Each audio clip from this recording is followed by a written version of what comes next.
Battle about immigration at our southern border, specifically children separated from their parents, hit close to home today.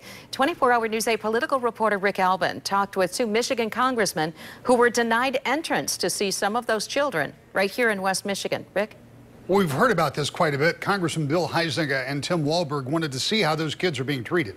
Instead, after first being promised access, they were turned away, not by the agency placing the children, by the federal government that Huizenga and Walberg represent.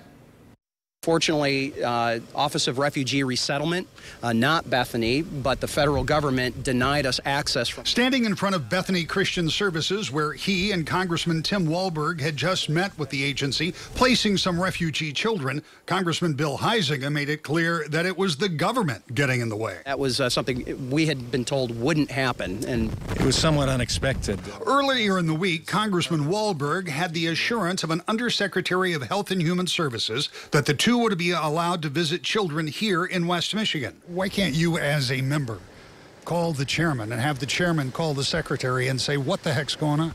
We will be calling. We had to make this visit. We didn't expect it, that we would be turned away. The two Michigan congressmen are the latest in a long line of members of Congress to be denied access to see refugee children. Democratic U.S. Senator Gary Peters weighed in on the issue after he, too, met with Bethany. We caught up with him touring an industrial facility in Zeeland. Two members of Congress were turned away from another facility today that's housing children separated from their parents at the border. These two happen to be Republicans. In the past, some Democrats have been turned away. Regardless of party, this has got to be disturbing. Well, it is. Well, we need to get in to see those facilities. I requested to go in. We were told we need at least 2 weeks advance notice to be able to see the facility specifically. Peter said after meeting with Bethany, he was satisfied the children that they're responsible for are being treated well, but he says the ultimate goal has to be to reunite them with their parents. That's a sentiment echoed by Huizenga and Walberg. Brian?